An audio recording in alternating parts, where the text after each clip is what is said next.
ಹಿರಿಯೂರು ತೇರುಮಲ್ಲೇಶ್ವರ ಸ್ವಾಮಿ chapter 1. ದಕ್ಷಿಣ ಕಾಶಿ ಅಂತ ಹೆಸರೇ ಅದು ದಕ್ಷಿಣ ಕಾಶಿ ಅಂದರೆ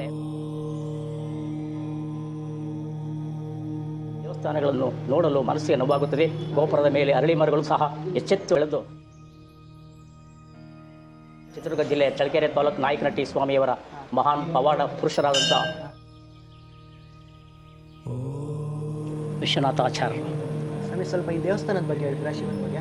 ಕನ್ನಡ ನಾಡಿನಲ್ಲಿ ದಕ್ಷಿಣ ಕಾಶಿ ಎಂದು ಪ್ರಖ್ಯಾತವಾಗಿರುವ ಸುಪ್ರಸಿದ್ಧವಾದಂಥ ಇಡೀ ನಮ್ಮ ದೇಶದಲ್ಲಿ ಅತ್ಯುನ್ನತವಾದಂಥ ಮಹಾ ಶ್ರೀ ದಕ್ಷಿಣ ಕಾಶಿ ಎಂದು ಪ್ರಖ್ಯಾತವಾಗಿರುವ ಸ್ವಾಮಿಯ ಉದ್ಭವ ಮೂರ್ತಿ ತೇರುಮಲ್ಲೇಶ್ವರ, ಚಂದ್ರಮೌಳೇಶ್ವರ, ಉಮಾಮಹೇಶ್ವರ ಎಂದು 3 ದೇವರುಗಳ ಮಹಾನ್ ದೇವಾಲಯ, ಪವಿತ್ರ ಕ್ಷೇತ್ರವಾದ ಈ ದೇವಾಲಯ ಪ್ರತಿ ವರ್ಷದಲ್ಲಿ ಮಾಘ ಶುದ್ಧ ಭಾರತ ಹುಣ್ಣಿಮೆಯ ಮಖ ನಕ್ಷತ್ರದಲ್ಲಿ 3 ರಥಗಳಿಗೆ ವಿಶೇಷವಾದಂಥ ಅಲಂಕೃತವನ್ನು ಮಾಡಿ ಊರಿಗೆ ಹಬ್ಬವಂತೆ ಆಚರಿಸಿ ಮಹಾರಥೋತ್ಸವಗಳನ್ನು ಬ್ರಾಹ್ಮಿ ಮುಹೂರ್ತದಲ್ಲಿ ಸ್ವಾಮಿಯವರಿಗೆ ಜಲಾಭಿಷೇಕ, ಮಹಾರುದ್ರಾಭಿಷೇಕ, ಅದಾದ ನಂತರ ಗಣಪತಿ ಪೂಜೆ, ಬಲಿಹರಣ ಪೂಜೆ, ಶಿವಧನಸ್ಸಿನ ಗಂಗಾ ಸ್ನಾನ, ವಿಶೇಷವಾದ ಅಭಿಷೇಕ ಅರ್ಚನೆಯೊಂದಿಗೆ ಪ್ರತಿ ವರ್ಷ ಮಾಘಶುದ್ಧ ಮಖ ನಕ್ಷತ್ರ ಭಾರತ ಹುಣ್ಣಿಮೆಯ ದಿನದಂದು ಮಹಾರಥೋತ್ಸವ, ವಿಶೇಷವಾದ ರಥೋತ್ಸವ.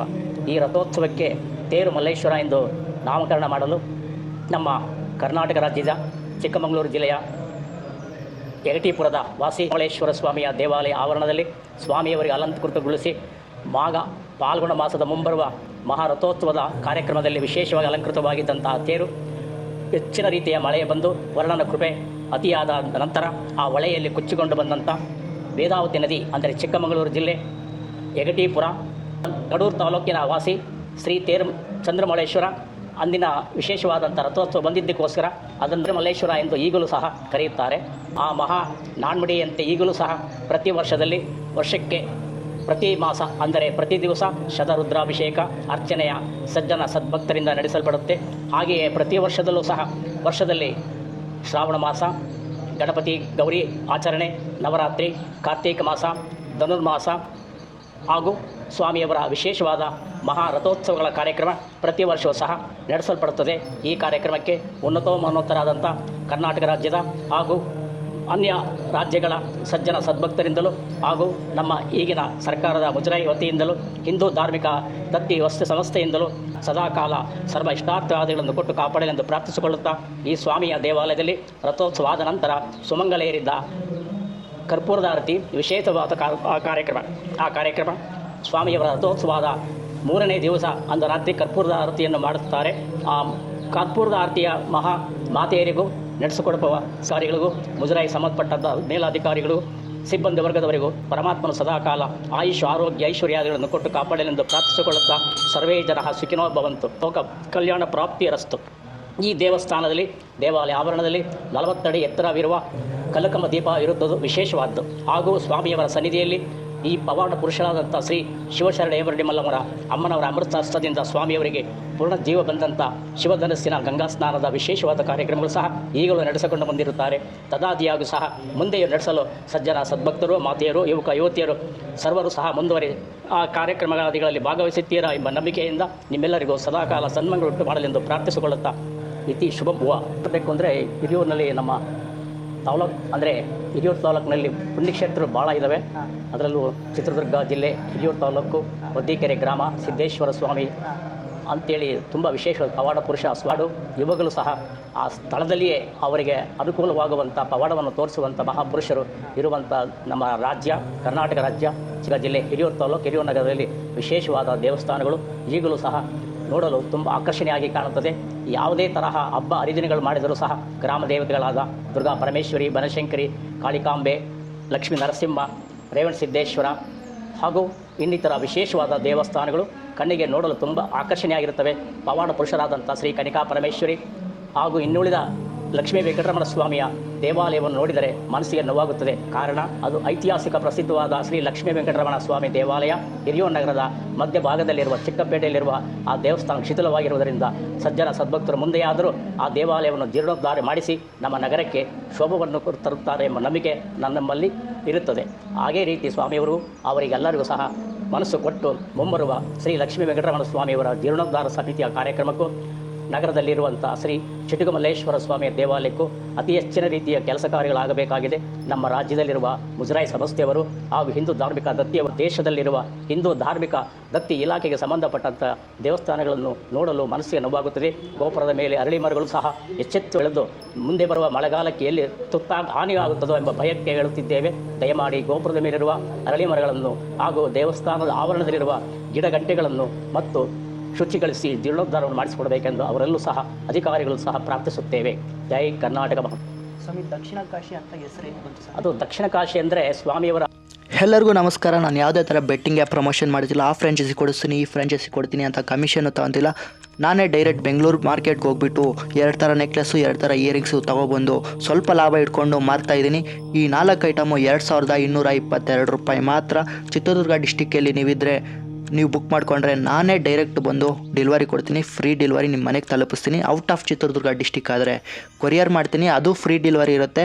ವಾಟ್ಸಪ್ ನಂಬರ್ಗೆ ಮೆಸೇಜ್ ಮಾಡಿ ಬುಕ್ ಮಾಡ್ಕೊಳ್ಳಿ, ಕಾಲಾದರೂ ಮಾಡಿ ಬುಕ್ ಮಾಡ್ಕೊಳ್ಳಿ. ಕೇವಲ 2222 ರೂಪಾಯಿ ಮಾತ್ರ. ಸ್ವಾಮಿ, ದಕ್ಷಿಣ ಕಾಶಿ ಅಂತ ಹೆಸರೇನು ಬಂತು ಸರ್? ಅದು ದಕ್ಷಿಣ ಕಾಶಿ ಅಂದರೆ ಸ್ವಾಮಿಯವರ ಅನುಗ್ರಹಕ್ಕೆ ಆ ಪರಮಾತ್ಮನು ಹೇಳಬೇಕು ಅಂದರೆ ನಮ್ಮ ನಗರದಲ್ಲಿ ಹಿಂದೆ ನದಿ ಹರಿಯುತ್ತಿತ್ತು, ವೇದಾವತಿ ನದಿ ಅಂದರೆ ಚಿಕ್ಕಮಗಳೂರು ಜಿಲ್ಲೆಯಿಂದ ಹರಿಯುತ್ತಿರುವ ನದಿ ಮುಂದೆ ಹೋಗುವ ಧರ್ಮಪುರದ ಮಾರ್ಗವಾಗಿ ಆಂಧ್ರವನ್ನು ತಲುಪುತ್ತದೆ. ಈ ನದಿ ಹಿಂದೆ ಸಹ ನಮ್ಮ ನಗರದಲ್ಲಿ ಹರಿಯುತ್ತಿದ್ದರಿಂದ ಈಗಲೂ ಸಹ ತಂಪು ವಾತಾವರಣ ಇರುವುದು ಸಜ್ಜನ ಸದ್ಭಕ್ತರಿಗೂ ಗೊತ್ತಿರುತ್ತದೆ.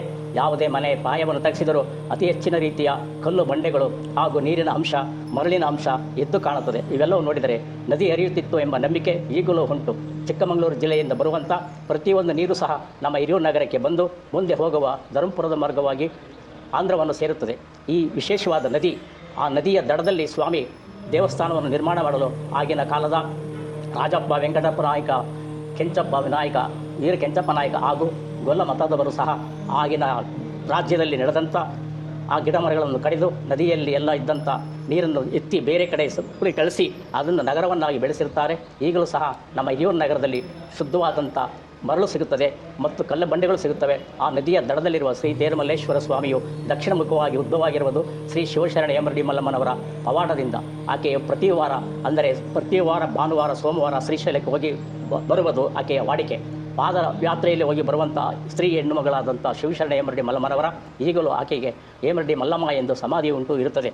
ನಮ್ಮ ಹಿರಿಯೂರು ತಾಲೂಕಿನ ಗ್ರಾಮದಲ್ಲಿರುವ ಬೇಟುಕೊರಕೆ ವಾಸಿಯಲ್ಲಿ ಎಮರಡಿ ಮಲ್ಲಮ್ಮನವರ ಸಮಾಧಿಯು ಸಹ ಇರುತ್ತದೆ. ಅದಕ್ಕೆ ಸಾಕ್ಷೀಭೂತವಾಗಿರುತ್ತದೆ. ದೇವಾಲಯ ಆವರಣದಲ್ಲಿ ವೀರಕರ್ಣನವರ ಹಾಗೂ ಇನ್ನಿರುತ್ತವರ ಶಿಲ್ಪಿಗಳನ್ನು ನೋಡಿದರೆ ನಿಜವಾಗಲೂ ಸಾಕ್ಷಿಯಾಗುತ್ತದೆ, ಕಣ್ಣಿಗೆ ಕಾಣಿಸುತ್ತದೆ. ಹಿರಿಯೂರಿನಲ್ಲಿ ಅತಿ ಹೆಚ್ಚಿನ ರೀತಿಯ ದೇವಾಲಯಗಳಿರುವುದು ಸರ್ವರಿಗೂ ಕಾಣಿಸುತ್ತದೆ, ನೋಡುವರಿಗೆ ಹಬ್ಬದಂತೆ ಕಾಣಿಸುತ್ತದೆ. ಆಕರ್ಷಣೆಯಾಗಿ ಗೋಪುರಗಳು, ದೇವಾಲಯ ಆವರಣದಲ್ಲಿ ಅರ್ಚಕ ವೃಂದದವರು ಅಲಂಕರಿಸುವಂಥ ಸಮಸ್ತ ಉತ್ಸವಗಳು ವಿಶೇಷವಾಗಿ ನೋಡಲು ಕಣ್ಣಿಗೆ ಹಬ್ಬ ಉಂಟುಗಾಗುತ್ತದೆ. ಇದು ನವರಾತ್ರಿ ಹಾಗೂ ವಿಶೇಷವಾದಂಥ ಭಾರತ ಹುಣ್ಣಿಮೆಯ ಮಕಾ ನಕ್ಷತ್ರದಲ್ಲಿ ಬರುವ ಎಲ್ಲ ಕ್ಷೇತ್ರಗಳ ಗ್ರಾಮ ದೇವತೆಗಳು ಸಹ ನೋಡಲು ಆಕರ್ಷಣೆಯಾಗಿ ಬರುತ್ತವೆ, ನೋಡಲು ತುಂಬ ಹಬ್ಬದಂತೆ ಇರುತ್ತದೆ. ಈ ಸದ್ಯ ನಡೀತಿರುವಂಥ ನಿತ್ಯ ಪೂಜೆ ಪುನಸ್ಕಾರಾದಿಗಳಿಗೂ ಸಹ ನಮ್ಮ ನಗರದ ಹಾಗೂ ಅಧಿಕಾರಿಗಳು ಹಾಗೂ ಸಜ್ಜನ ಸದ್ಭಕ್ತರು ಸಹ ವಿಶೇಷವಾದ ಕಾರ್ಯಕ್ರಮಗಳಲ್ಲಿ ಭಾಗವಹಿಸುತ್ತಿದ್ದಾರೆ. ಅವರೆಲ್ಲರಿಗೂ ಸಹ ಸದಾಕಾಲ ಸನ್ಮಾನಗಳಂತೆ ಮಾಡಲೆಂದು ಪ್ರಾರ್ಥಿಸಿಕೊಳ್ಳುತ್ತಾ ಮತ್ತೊಮ್ಮೆ ಲೋಕ ಕಲ್ಯಾಣ ಪ್ರಾಪ್ತಿರಸ್ತು, ಸರ್ವೇ ಜನ ಸುಖಿನೋ ಭವಂತು. ಈಗಲೂ ನೋಡಿದರೆ ದೀಪಸ್ತಂಭದಲ್ಲಿ ಅಷ್ಟದಿಕ್ಪಾಲಕರು ಹೋಲುವಂಥ ಏಕಶಿಲೆಯ ದೀಪಸ್ತಂಭ, ಕರ್ಪೂರದ ಆರತಿಯ ದಿನ, ನವರಾತ್ರಿಯ ದಿನ ಹಾಗೂ ಕಾರ್ತೀಕ ಮಾಸದ ದಿನ ವಿಶೇಷವಾಗಿ ಆ ಸೇವಾಕರ್ತರು ಬಂದು ಅವರ ಸೇವೆಯನ್ನು ನಡೆಸಿಕೊಡುತ್ತಾರೆ. ನವರಾತ್ರಿಯ ಹಾಗೂ ಕಾರ್ತೀಕ ಮಾಸದ ವಿಶೇಷವಾದ ಅಡ್ಡಪಲ್ಲಕ್ಕಿಯ ಉತ್ಸವಗಳು ನೋಡಲು ತುಂಬ ಆಕರ್ಷಣೆಯಾಗಿರುತ್ತದೆ. ಇವಕ್ಕೆಲ್ಲವಕ್ಕೂ ಸಹ ಪಗ್ಗವಾದ್ಯಗಳು, ಎರಡೇ ವಾದ್ಯ, ಸ್ವನಾಯಿ ಮೇಳ ನೃತ್ಯದವರಿಂದ ಹಾಗೂ ವೀರಗಾಸೆ ನೃತ್ಯದವರಿಂದ ನೋಡಲು ಆಕರ್ಷಣೆಯಾಗಿರುತ್ತದೆ. ಇದು ಒಂದು ಹಿರಿಯೂರಿನಲ್ಲಿ ಒಂದು ಹಬ್ಬವಂತೆ ಕಾಣುತ್ತದೆ. ಶ್ರೀ ತೇರುಮಲ್ಲೇಶ್ವರ ಸ್ವಾಮಿಯವರ ಮಹಾರಥೋತ್ಸವ ಕಾರ್ಯಕ್ರಮ ವಿಶೇಷವಾದ ಕಾರ್ಯಕ್ರಮ. ಇಡೀ ನಮ್ಮ ರಾಜ್ಯದಲ್ಲಿ, ನಗರದಲ್ಲಿ, ದೇಶದಲ್ಲಿ ಕಾಣಿಸಿದಂಥ 3 ರಥೋತ್ಸವಗಳು ವಿಶೇಷವಾದ ಕಾರ್ಯಕ್ರಮ. ಪ್ರಾತಃ ಕಾಲದಲ್ಲಿ ಅಭಿಷೇಕ ಆದ ನಂತರ ಸ್ವಾಮಿಯವರ ಮಡಿತೇರು ಅಂದರೆ ಬ್ರಹ್ಮ ರಥೋತ್ಸವದಲ್ಲಿ ಮಾಡುವ 3 ಗಂಟೆಯ ಸಮಯದಲ್ಲಿ ನಡೆಸಲ್ಪಡುವ ಹಾಗೂ ಸಂಜೆಯ ಗೋಧೂಳಿ ಲಗ್ನ ಕಾಲದಲ್ಲಿ ಉಮಾಮಹೇಶ್ವರ, ಚಂದ್ರಮೌಳೇಶ್ವರ ಎಂಬ 3 ರಥಗಳನ್ನು ಸಹ ಎಳೆಯುವುದೊಂದು ವಾಡಿಕೆ. ಈ ವಾಡಿಕೆ ಉತ್ಸವದಲ್ಲಿ ಪ್ರತಿಯೊಬ್ಬ ಸ್ತ್ರೀಯರು ಸಹ ಪುರುಷರು ಭಾಗವಹಿಸುತ್ತಾರೆ, ಮಕ್ಕಳು ಸಹ ಭಾಗವಹಿಸುತ್ತಾರೆ. ಅವರೆಲ್ಲರಿಗೂ ಮತ್ತೊಮ್ಮೆ ಶ್ರೀ ಸ್ವಾಮಿಯವರು ಅಮ್ಮನವರು ಸದಾಕಾಲ ಸರ್ವ ಸಕಲ ಸನ್ಮಾನಗಳುಂಟು ಮಾಡಲೆಂದು ಪುನಃ ಪ್ರಾರ್ಥಿಸಿಕೊಳ್ಳುತ್ತಾ ಲೋಕ ಕಲ್ಯಾಣ ಪ್ರಾಪ್ತಿರಸ್ತು, ಸರ್ವೇ ಜನ ಸುಖಿನೋ ಭವಂತು. ಓಂ ಭುವ.